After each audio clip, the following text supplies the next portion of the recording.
Oke, berjumpa lagi kita dalam seri mata kuliah pendidikan kewarganegaraan. Kali ini kita masuk kepada bagian 6 mengenai hak asasi manusia dan rule of law.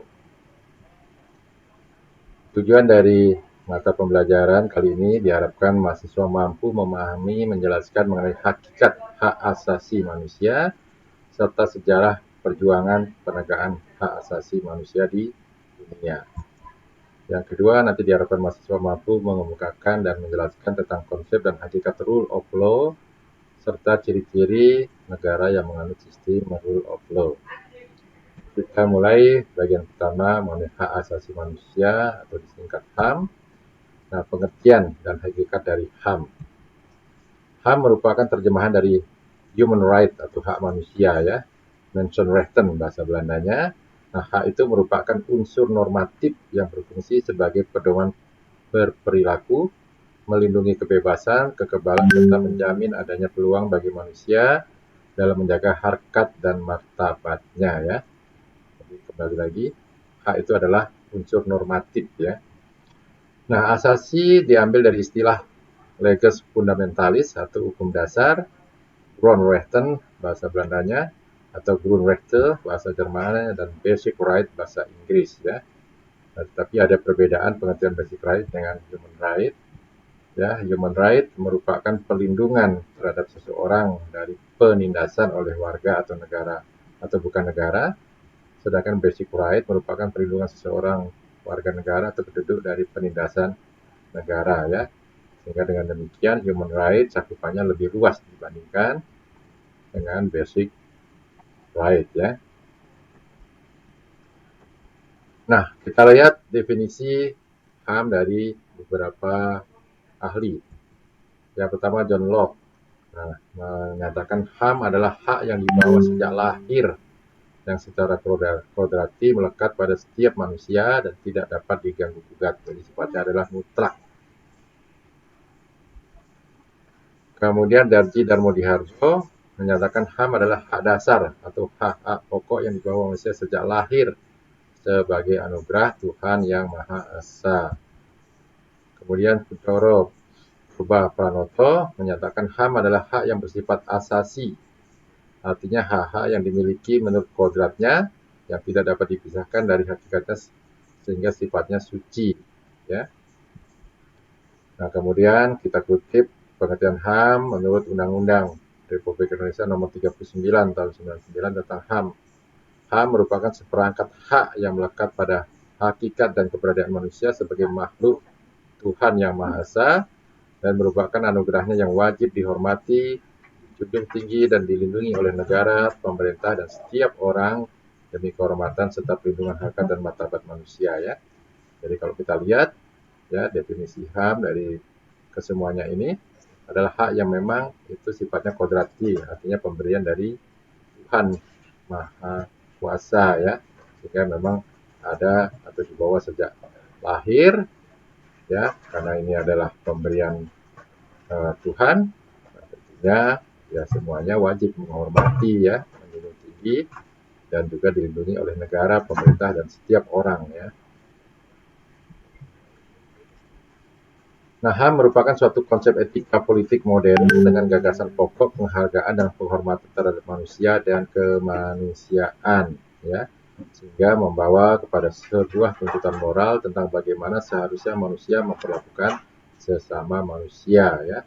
Nah, tuntutan moral tersebut sejatinya merupakan ajaran inti dari semua agama ya. Dan kita tahu agama itu sebenarnya kan ajaran dari Tuhan ya, atau petunjuk-petunjuk Tuhan atau firman Tuhan ya, untuk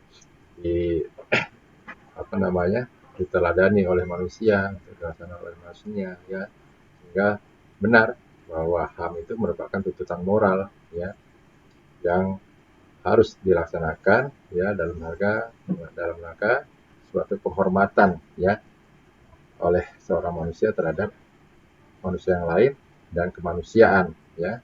Kemanusiaan itu ya berarti hubungan antar manusia, ya, kehidupan manusia dan seterusnya. Nah, itu juga harus diberikan penghargaan dan penghormatan karena sejatinya semua ya bentuk kehidupan itu adalah pemberian dari Tuhan. Nah, kita coba tengok ciri-ciri pokok HAM. Nah, yang pertama, sifatnya atau cirinya adalah inherent atau kodrati, artinya HAM tidak perlu diberikan, dibeli, atau diwarisi. HAM adalah bagian dari manusia secara otomatis yang diberikan oleh Tuhan Yang Maha Esa, yang telah dianugerahkan sejak manusia masih dalam kandungan. Bahkan masih dalam kandungan, ya, itu sudah memiliki hak asasi manusia, ya, sehingga kalau ada yang menggugurkan kandungan yang tidak sah, itu bisa dikenakan tuntutan, ya, karena itu tidak ada penghormatan dan penghargaan terhadap manusia dan kemanusiaan, ya, karena jabang bayi pun itu harus tetap diberikan penghormatan dan penghargaan, ya, karena merupakan ciptaan Tuhan, ya. Yang kedua, bersifat universal, artinya HAM berlaku untuk semua orang tanpa memandang jenis kelamin, ras, agama, etnis, pandangan politik, atau asal-usul sosial dan bangsa, ya. Karena itu pemberian Tuhan yang berlaku untuk semua manusia dimanapun, siapapun, ya. Kemudian bersifat partikular, di mana setiap warga negara memiliki hak yang sama dalam kehidupan bernegara, ya. Ini juga yang harus dijamin tentunya oleh negara. Yang keempat, tidak dapat diingkari dan dilanggar atau bersifat supralegal, ya, jadi di atas hukum, ya. Tidak seorang pun mempunyai hak untuk membatasi atau melanggar hak orang lain. Orang tetap punya HAM walaupun sebuah negara membuat hukum yang tidak melindungi HAM, ya. Nah, ini. Jadi kalau toh ada negara-negara yang dia kurang mengakomodasi mengenai HAM, ya, tapi HAM dari warga negaranya itu tetap ada, ya, ya karena kembali lagi HAM itu adalah pemberian dari Tuhan, ya, sifatnya dia supra legal. Yang kelima, tidak dapat dibagi. Semua orang berhak mendapatkan semua hak, apakah itu hak sipil, politik, ekonomi, dan sosial budaya. Yang keenam, saling tergantung. Artinya penikmatan satu hak dipengaruhi oleh penikmatan hak-hak lainnya. Penikmatan hak sipil dan politik memungkinkan menikmati hak ekonomi dan sosial yang lebih baik, ya.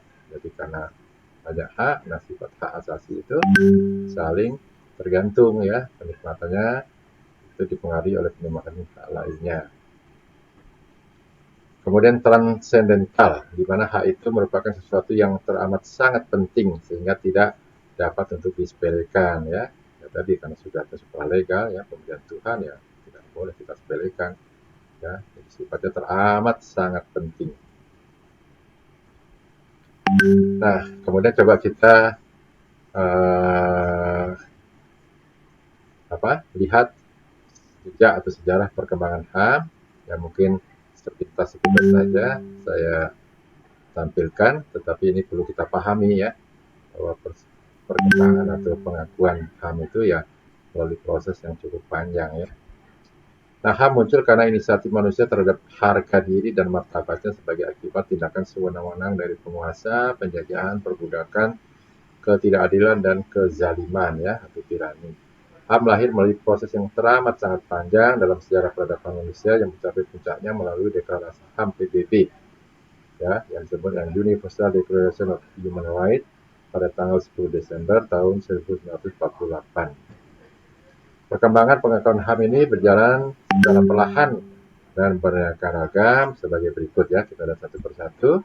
Yang pertama kita lihat perkembangan HAM pada masa lampau, yaitu perjuangan Nabi Musa dalam membebaskan umat Yahudi dari perbudakan pada masa pemerintahan Fir'aun di Mesir, ya, di tahun 6000 sebelum Masehi.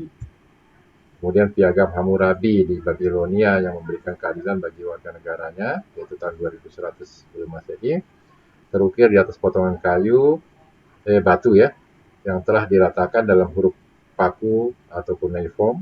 Isinya adalah pengaturan atas perbuatan kriminal tertentu dan ganjarannya, ya. Nah, itu sudah diatur. Jadi kalau orang melakukan suatu perbuatan kriminal, artinya melanggar hak asasi manusia yang lain, nah itu akan diberikan sanksi hukuman atau ganjarannya. Nah, itu sudah diatur dalam kitab Hammurabi, ya. Nah, kemudian yang tiga Socrates, Plato, dan Aristoteles, ya. Ini tiga serangkai filsuf dulu, ya.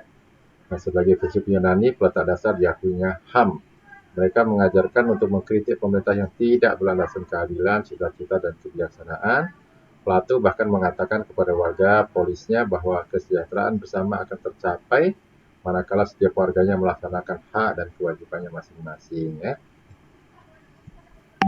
Nah, kemudian yang keempat, perjuangan Nabi Muhammad yang awalnya untuk membebaskan para bayi wanita dan dari penindasan bangsa Quraisy, ya, serta banyak hak lagi yang diatur dalam Al-Quran dan hadis. Itu terjadi tahun 600 Masehi. Nah, kemudian perkembangan selanjutnya itu terjadi di Inggris. Ya, lahirnya HAM di kawasan Eropa dimulai dengan lahirnya Magna Carta atau Piagam Agung di Inggris pada tahun 1215 pada masa pemerintahan Raja John Lachlan, ya, yang bertindak sewenang-wenang terhadap rakyat dan kelompok bangsawan. Tindakan Raja John mengakibatkan rasa tidak puas rakyat dan kaum bangsawan yang kemudian mengadakan pemberontakan. Inggris pemberontakan rakyat ini disebutkan dengan perjuangan tokoh legenda, ya, yang pasti semuanya sudah tahu, yaitu Robin Hood, ya, yang menentang kekuasaan Raja John. Pemberontakan ini berhasil memaksa Raja John untuk menandatangani suatu perjanjian yang disebut dengan Magna Carta, yang isinya pertama adanya pembatasan kekuasaan raja, ya, kembali itu maknanya. Demokrasi adalah pembatasan kekuasaan dari penguasa, ya.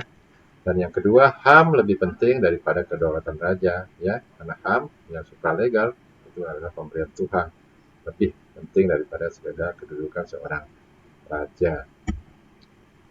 Selanjutnya pada tahun 1628 di Inggris keluar piagam Petition of Right yang ditandatangani oleh Raja Charles I berisi pernyataan hak-hak rakyat beserta jaminannya, ya. Jadi harus ada, negara yang mau demokrasi itu harus ada jaminan terhadap hak asasi manusia bagi rakyatnya, ya. Hak tersebut apa saja? Yang pertama, pajak dan pungutan istimewa harus disertai persetujuan, ya. Jadi tidak semena-mena dulu, ya, memaksa rakyat itu membayar upeti. Nah, pajak itu harus diatur sedemikian rupa. Nah, itu juga harus ada persetujuan dari wakil-wakil rakyat. Yang kedua, warga negara tidak boleh dipaksakan menerima tentara di rumahnya, ya.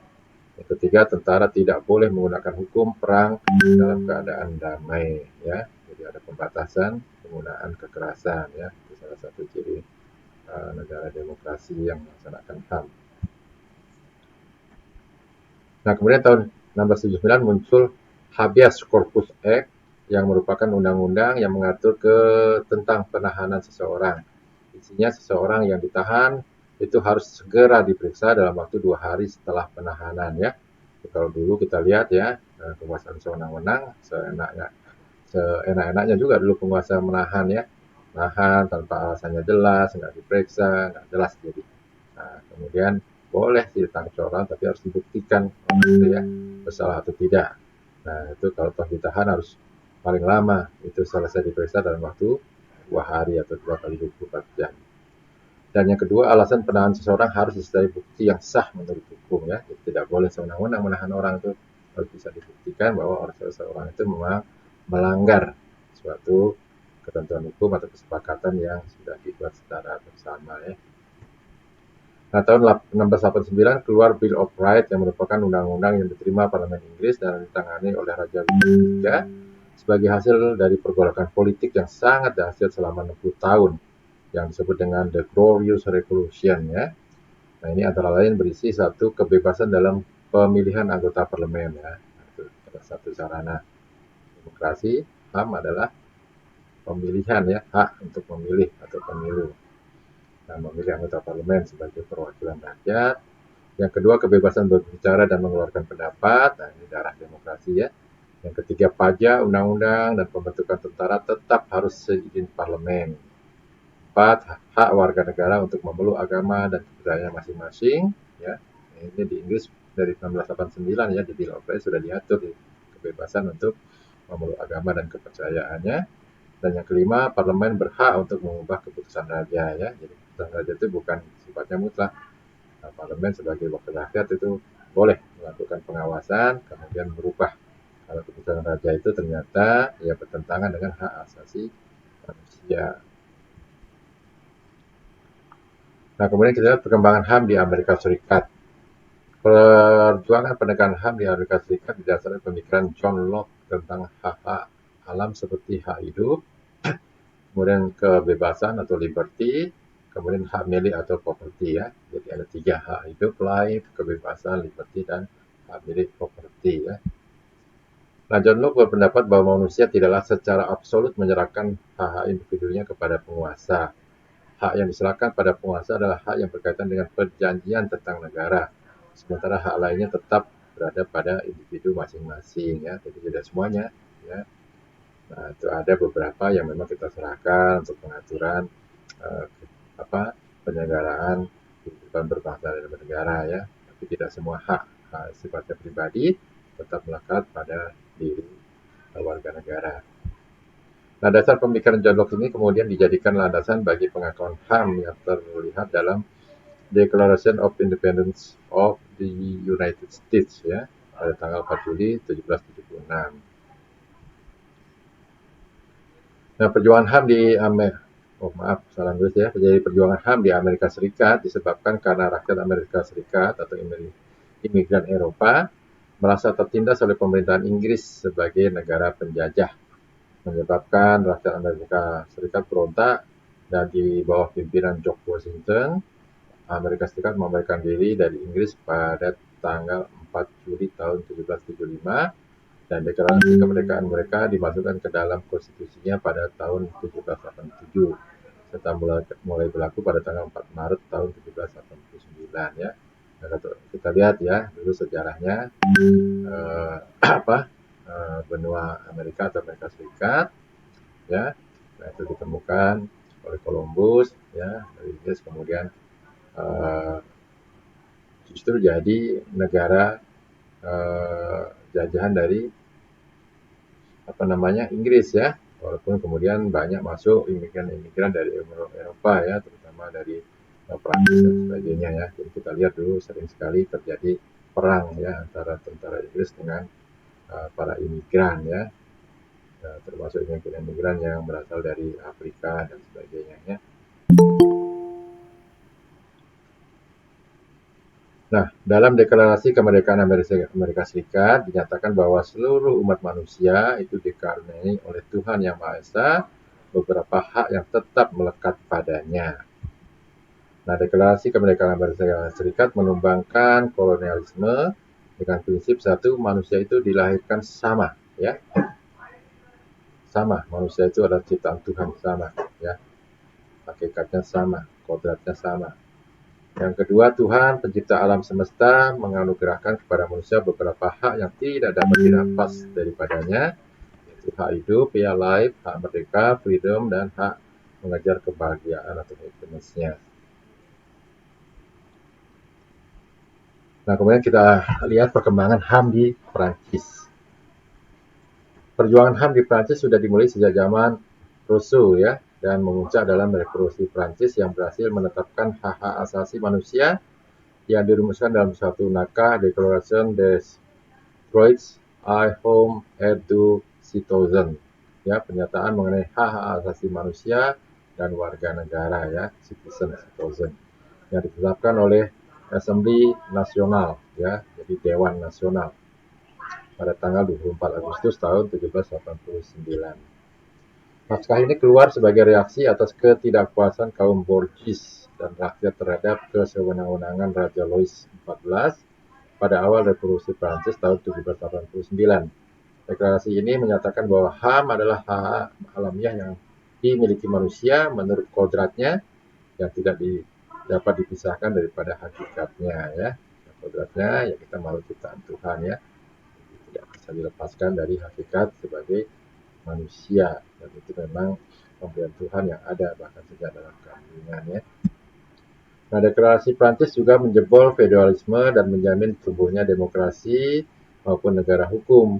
Dalam revolusi ini muncul semboyan liberté, égalité, dan fraternité, ya, kebebasan, persamaan, dan persaudaraan. Pada tahun 1791, deklarasi dimasukkan dalam konstitusi Prancis. Nah, kemudian kita lihat perkembangannya dalam Atlantic Charter ya tahun 1941. Atlantic Charter adalah sebuah deklarasi bersama yang dikeluarkan oleh Perdana Menteri Inggris yang bernama Winston Churchill dan Presiden Amerika Serikat yang bernama Franklin D. Roosevelt ya. pada tanggal 14 Agustus 1941 di atas kapal perang kerajaan Inggris HMS Prince of Wales di perairan Samudra Atlantik, tepatnya di Teluk Placentia di Argentina. Nah, terdapat 8 poin penting ya mengenai satu, tidak ada lagi wilayah yang dicari oleh Amerika Serikat dan atau Inggris. Kedua, pengaturan sebuah wilayah harus sesuai dengan kehendak masyarakat yang bersangkutan ya. Yang ketiga, hak untuk menentukan nasib sendiri. Keempat, pengurangan rintangan perdagangan. Kelima, memajukan kerjasama ekonomi dunia dan peningkatan kesejahteraan sosial. Keenam, kebebasan berkehendak dan bebas dari kekhawatiran. Yang ketiga, menciptakan kebebasan di laut lepas. Dan kedelapan, pelucutan senjata di seluruh dunia pasca perang ya. Kita tahu pasca perang dunia yang kedua ya. Nah, sebelumnya Franklin D. Roosevelt dalam amanat tahunannya kepada Kongres Amerika Serikat pada tanggal 6 Januari tahun 1941 mencetuskan sebuah doktrin yang dikenal dengan The Four Freedom. Ya, jadi kalau tadi Prancis ada 3 kebebasan, nah, Amerika Serikat ya Franklin D. Roosevelt itu ada 4 kebebasan, yaitu The Four Freedom, yakni hak kebebasan untuk berbicara dan menyatakan pendapat, freedom of speech ya. Yang kedua, hak kebebasan untuk memeluk agama dan beribadah menurut sesuai dengan ajaran agama yang dipeluknya, freedom of religion. Yang ketiga, hak kebebasan dari kemiskinan dalam pengertian setiap bangsa berusaha mencapai tingkat kehidupan yang damai dan sejahtera bagi penduduknya, freedom from war ya. Yang terakhir, yang keempat, hak kebebasan dari ketakutan yang meliputi usaha pengurangan persenjataan, sehingga tidak satupun bangsa atau negara berada dalam posisi berkeinginan untuk melakukan serangan terhadap negara lain. Freedom from fear ya, dari ketakutan. Nah, doktrin ini yang kemudian menjadi inspirasi dari Universal Declaration of Human Rights tahun 1948. Nah, kemudian kita lihat pengembangan selanjutnya ada pengakuan HAM oleh PBB ya, Perserikatan Bangsa-Bangsa atau United Nations. Pada tanggal 10 Desember 1948, PBB berhasil merumuskan naskah yang dikenal dengan Universal Declaration of Human Rights. Pasal 1 piagam ini berbunyi, sekalian orang dilahirkan merdeka dan mempunyai martabat dan hak-hak yang sama. Mereka dikaruniai akal dan budi dan hendaknya bergaul satu sama lain dalam persaudaraan. Hal ini ya melambangkan komitmen moral dunia internasional pada HAM dan merupakan pedoman standar negara-negara anggota PBB untuk dituangkan dalam konstitusinya masing-masing ya. Nah, di Indonesia sudah lebih maju ya, dalam Undang-Undang 45 itu sudah ada pengakuan HAM ya, bahkan sebelum deklarasi PBB ya. Nah, kemudian tentunya dalam peraturan perundang-undangan di bawah Undang-Undang Dasar 45 nah, ini diatur lebih lanjut, bahkan semuanya harus ya mengakomodir pengakuan terhadap hak asasi manusia. Nah, Universal Declaration of Human Rights diumumkan sebagai suatu standar pencapaian yang berlaku umum untuk semua rakyat dan semua negara. Hak-hak yang disuarakannya disebarkan lewat pengajaran dan pendidikan, serta lewat langkah-langkah progresif, serta nasional dan internasional guna menjamin pengakuan dan kepatuhan yang bersifat universal dan efektif kepadanya ya. Paham ya. Nah, itu juga disampaikan melalui sarana pendidikan ya. Seperti yang sedang kita laksanakan saat ini. Nah, sebanyak 21 pasal pertama itu menampilkan hak-hak yang terdapat dalam pernyataan Bill of Rights ya, yang tadi sudah kita bahas. Nah, yang berisi hak-hak sipil dan hak politik yang meliputi hak atas perlindungan yang sama dan tidak pandang bulu, perlindungan hukum dalam proses peradilan, privasi, dan integritas pribadi serta partisipasi politik. Kemudian pasal 22 sampai 27 menciptakan hak-hak baru seperti hak atas tunjangan ekonomi dan sosial, jaminan sosial ya, standar bagi kehidupan yang layak dan pendidikan. Nah, kita lihat ya prakteknya di Indonesia ya, kita ada jam sostek ya, ada BPJS dan sebagainya. Kemudian kalau sekarang sedang rame ya mengenai standar upah minimum ya, itu merupakan salah satu hak baru ya yang dihasilkan melalui deklarasi human right ya di pasal 22-27, dan kemudian hak untuk mendapatkan pendidikan ya bagi semua manusia. Hak ini menegaskan bahwa sesungguhnya semua orang mempunyai hak atas pelayanan-pelayanan dari negara ya. Artinya kemudian berkembang bahwa warga negara ya berhak mendapatkan pelayanan dari negara ya.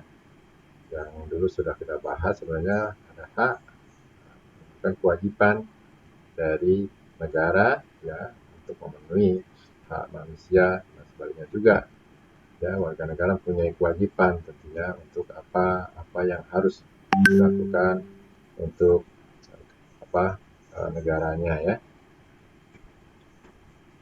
Nah, prinsip-prinsip dasar dari Deklarasi Universal HAM, yang pertama, hak asasi manusia itu adalah hak ya.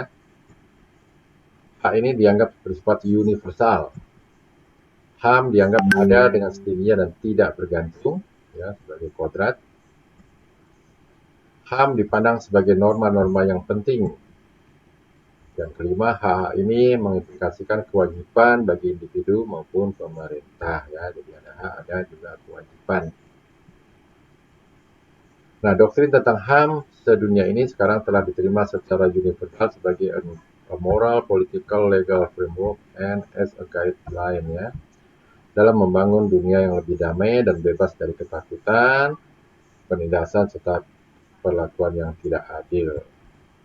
Negara-negara di dunia telah meratifikasi deklarasi ini sesuai dengan kondisi serta peraturan perundang-undangan yang berlaku. Hasil sidang umum Majelis PBB tahun 66 ya, ini sejarah selanjutnya mengenai pengakuan HAM. Nah, walaupun Universal Declaration of Human Rights sudah dikukuhkan dan diratifikasi oleh negara-negara di dunia, akan tetapi masih belum mampu untuk mencabut akar-akar penindasan yang terjadi di berbagai negara. PBB terus mengupayakan untuk memperjuangkan dan menegakkan HAM di dunia. Hasil-hasil sidang umum PBB tahun 1996 menghasilkan beberapa piagam yang berkaitan dengan HAM, antara lain yang pertama di International on Civic and Political Right ya, tentang hak sipil dan hak politik. Yang kedua di International Conference on Economic, Social, and Cultural Rights yang berisi syarat-syarat dan nilai-nilai bagi sistem demokrasi ekonomi, sosial, dan budaya. Yang ketiga, optional protokol berisi adanya kemungkinan seorang warga negara yang mengadukan pelanggaran HAM kepada the Human Rights Committee PBB telah melakukan upaya pengadilan di negaranya ya. Jadi kalau misalnya ada pelanggaran HAM di negaranya itu merasa tidak puas ya dengan sistem peradilannya, bisa diajukan ya itu kepada PBB. Nah, selanjutnya kita lihat HAM dalam perspektif global dan regional ya.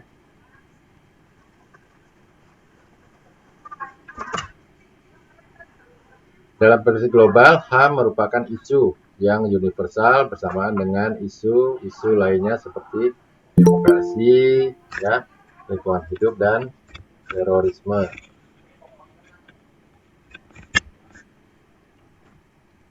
HAM sudah mulai dicetuskan oleh negara-negara di dunia sejak ribuan tahun yang lalu, yang bertujuan untuk menghapus penindasan terhadap manusia oleh manusia lain atau oleh penguasa.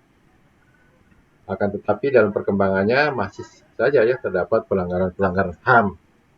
Misalnya pelanggaran HAM yang dilakukan oleh Mussolini di Italia pada tahun 1924 yang dikenal sebagai pemimpin yang otoriter dan tidak segan membunuh orang-orang yang tidak sepaham.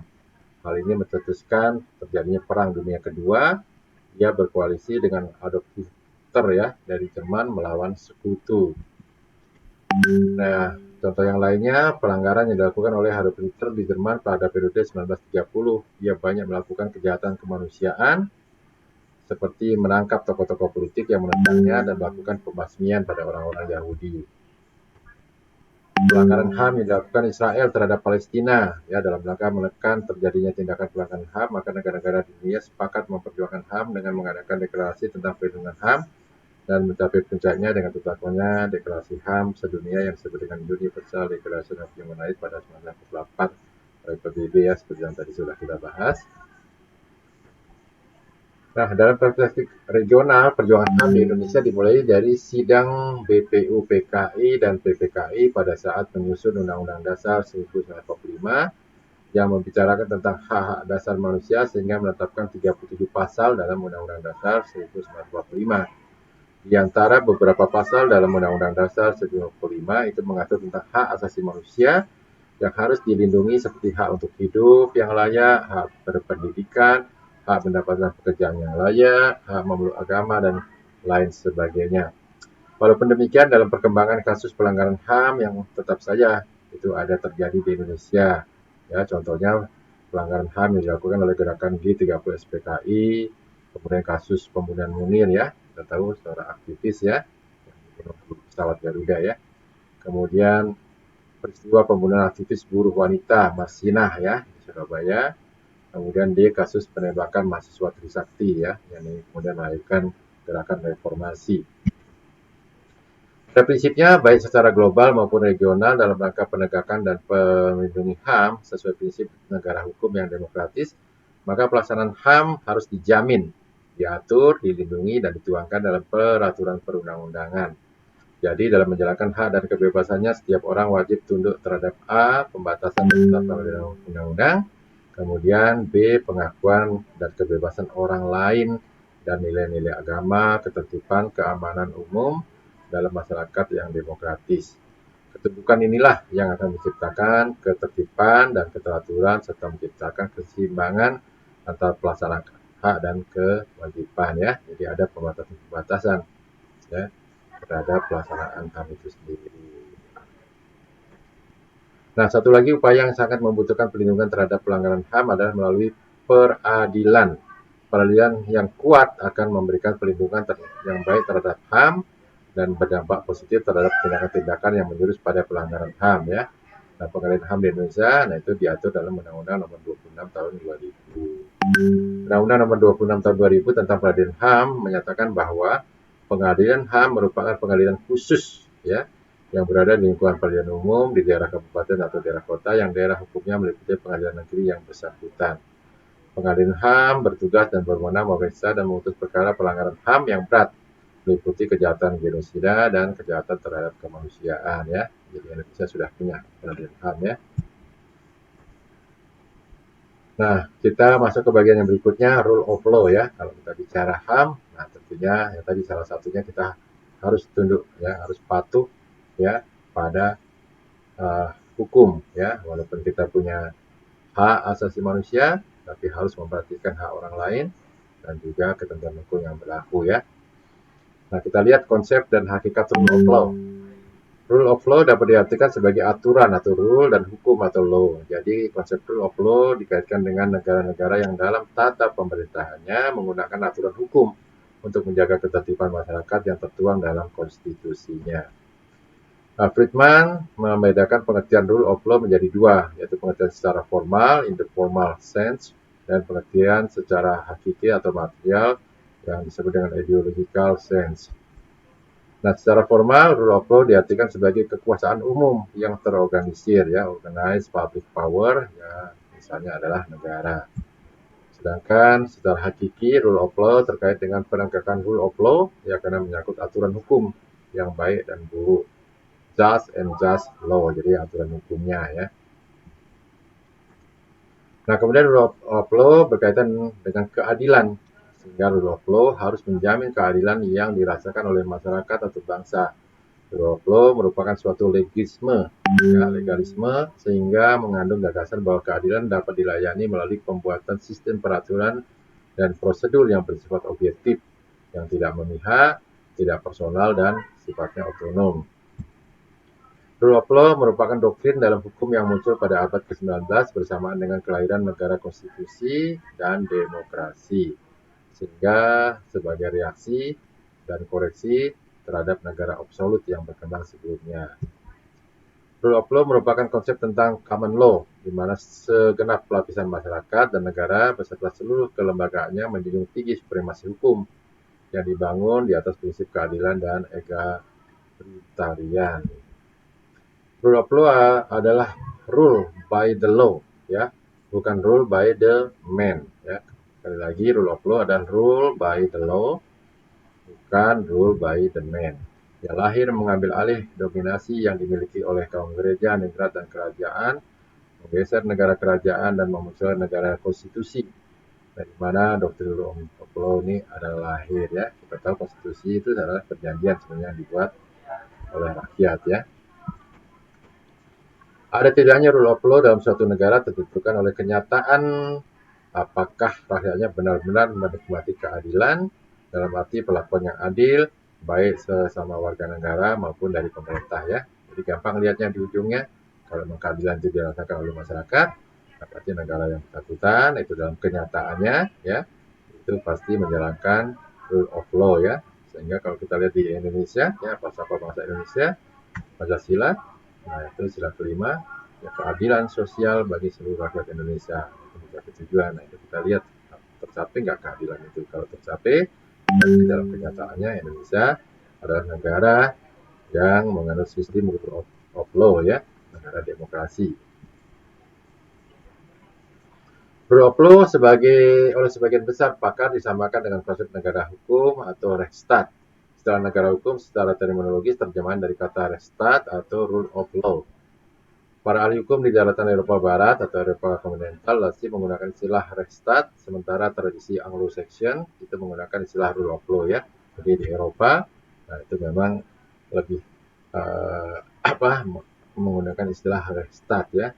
Nah, negara-negara Anglo-Saxon di Amerika, nah itu lebih menggunakan kata atau istilah rule of law. Negara hukum adalah negara yang menyegarakan kekuasaan pemerintahannya didasarkan atas hukum. Negara berdasarkan hukum menempatkan hukum sebagai hal yang tertinggi atau supreme, ya, supremacy of law. Supremasi hukum tidak boleh mengabaikan 3 ide dasar hukum, yakni keadilan, kemanfaatan, dan kepastian, ya. Jadi kalau kita bicara hukum, harus mengandung 3 ide dasar itu. Apakah hukum itu bisa mencapai keadilan, apakah hukum itu bisa mencapai kemanfaatan, ya, tentunya bagi masyarakat, dan tentunya yang terakhir harus ada menciptakan suatu kepastian hukum, ya. Nah, seperti sekarang ini Undang-Undang Cipta Kerja. Nah, ini tujuannya ya sebenarnya ketiga itu, ada keadilan, kemanfaatan, dan kepastian, ya. Ini sedang ramai, ya, di perbincangan kembali sehubungan dengan tuntutan kenaikan upah buruh, ya. Nah, pemerintahan dalam negara hukum harus konstitusional, artinya ada pembatasan kekuasaan dan ada jaminan hak dasar bagi warga negaranya.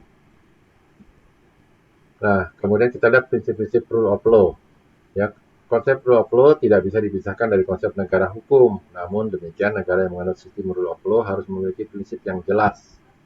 Menurut DC, terdapat 3 unsur yang fundamental dalam rule of law, yaitu yang pertama, supremasi aturan-aturan hukum. Tidak adanya kekuasaan sewenang-wenang, dalam arti seseorang hanya boleh dihukum jika memang melanggar hukum. Yang kedua, kedudukan yang sama di hadapan hukum, equality before the law, ya. Hal ini berlaku baik bagi masyarakat biasa maupun pejabat negara. Yang ketiga, terjamin hak asasi manusia oleh undang-undang dan keputusan-keputusan pengadilan. Berdasarkan prinsip di atas terlihat bahwa negara dengan sistem rule of law terbatas dalam pengertian negara hukum formal, yaitu pengertian negara hukum dalam arti sempit, sehingga negara seolah-olah hanya bertindak sebagai penjaga malam, artinya menjaga tadi hal tadi, ya, adanya supremacy of law, adanya equality before the law, dan adanya pelindungan, ya, terhadap hak asasi manusia. Jadi seolah-olah hanya sebagai penjaga malam. Padahal seharusnya negara harus memiliki peran aktif dalam urusan mensejahterakan rakyat dengan cara ikut mengatur kehidupan sosial dan ekonominya di samping politik, atau dengan kata lain negara hukum material atau welfare state. Dalam dekade abad ke-20, konsep negara dengan sistem rule of law mengarah pada pengembangan negara hukum dalam arti material atau welfare state, ya. Jadi tidak hanya mengurus 3 tadi, ya, bagaimana meningkatkan kesejahteraan, mencerdaskan, dan seterusnya, ya. Jadi kalau kita lihat sebenarnya Undang-Undang Dasar 45, ya, dari pembukaan batang tubuhnya itu sudah lengkap, ya. kita bukan hanya sekedar negara penjaga malam, tetapi Indonesia ya berdasarkan konstitusinya termasuk kepada negara hukum material ya, atau welfare state ya, yang tujuannya juga menciptakan kemakmuran, kesejahteraan ya, keadilan, di samping tentunya tadi keadilan, kepastian, dan kemanfaatan dari hukum itu ya. Arah tujuannya memperluas peran pemerintah terkait tuntutan dan dinamika perkembangan zaman. Konsep negara dengan sistem rule of law yang dikembangkan di abad ini sedikitnya memiliki sejumlah ciri yang melekat pada negara hukum atau Rechtsstaat, yaitu A. Pengakuan dan perlindungan hak asasi manusia yang mengandung persamaan dalam bidang politik, hukum, sosial, ekonomi, dan budaya ya, jadi semuanya sama, punya hak yang sama. Yang kedua, peralihan yang bebas dari pengaruh kekuasaan ya atau kekuatan lain dan tidak memihak ya, jadi peralihan yang imparsial ya. Kemudian yang ketiga, jaminan kepastian hukum, yaitu jaminan bahwa ketentuan hukumnya dapat dipahami dan dilaksanakan dan aman dalam melaksanakannya. Yang keempat, supremasi hukum, yaitu menjunjung hukum. Yang kelima, pembagian kekuasaan, ada division of power dalam konsep res politica demi adanya kepastian hukum. Yang keenam, adanya pemilihan umum yang bebas. Nah, kita lihat Indonesia adalah negara hukum. Secara yuridis, Indonesia dikatakan adalah sebuah negara hukum. Hal ini disebabkan oleh pernyataan bahwa negara, termasuk di dalamnya pemerintah dan lembaga negara lainnya, dalam melaksanakan tindakan apapun harus dilandasi oleh hukum dan harus dapat dipertanggungjawabkan secara hukum. Yang kedua, segala warga negara bersamaan kedudukannya dalam hukum dan pemerintahan dan wajib menjunjung hukum dan pemerintahan ini dengan tidak ada kecualinya. Yang ketiga, negara melindungi HAM. Ya, kemudian landasan yuridis untuk memperkuat pendapat bahwa Indonesia adalah negara hukum adalah yang pertama, pasal 1 ayat 3 dari Undang-Undang Dasar 45 pasca amandemen yang berbunyi negara Indonesia adalah negara hukum ya, jadi secara tegas ya. Kemudian B, sebelumnya ditemukan dalam bagian penjelasan umum Undang-Undang Dasar 45 tentang sistem pemerintahan negara yang menyatakan bahwa negara Indonesia berdasarkan atas hukum, bukan berdasarkan atas kekuasaan. Dasar hukum lain bahwa Indonesia adalah negara hukum dalam arti material dan terlihat dalam pasal-pasal Undang-Undang Dasar tahun 1945 sebagai berikut. Pada bab 14 tentang perekonomian negara dan kesejahteraan sosial, pasal 33 dan 34 Undang-Undang Dasar 45 yang menegaskan bahwa negara turut aktif dan bertanggung jawab atas perekonomian negara dan kesejahteraan rakyat ya. Dan salah satunya 34 itu fakir miskin ya, itu dilindungi ya oleh negara ya. Yang kedua, pada bagian penjelasan umum tentang pokok-pokok pikiran dalam pembukaan juga dinyatakan perlunya turut serta dalam kesejahteraan rakyat ya. Dengan demikian jelas bahwa secara konstitusional negara Indonesia adalah negara hukum yang dinamis atau negara hukum material dan atau negara kesejahteraan welfare state ya. Dalam negara hukum Indonesia yang dinamis dan luas ini, para penyelenggara negara dituntut untuk berperan luas demi kepentingan dan kesejahteraan rakyat. Nah, dengan demikian berakhir ya materi kita mengenai hak asasi manusia dan rule of law. Nah, kemudian ada tugas. Yang pertama, ini saya ingin mengajak teman-teman ya untuk pendapatnya, apakah negara Republik Indonesia adalah negara yang mengandung sistem rule of law?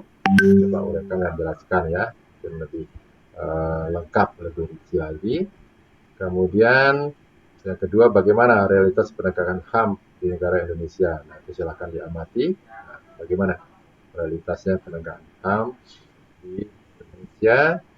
Kemudian yang ketiga, jelaskan pendapat kelompok Anda mengenai pentingnya pengetahuan HAM untuk Anda pribadi dan masyarakat ya. Dengan demikian berakhir pertemuan kita pada sesi ke-6 ini. Terima kasih. Pak, apakah boleh bertanya, Pak?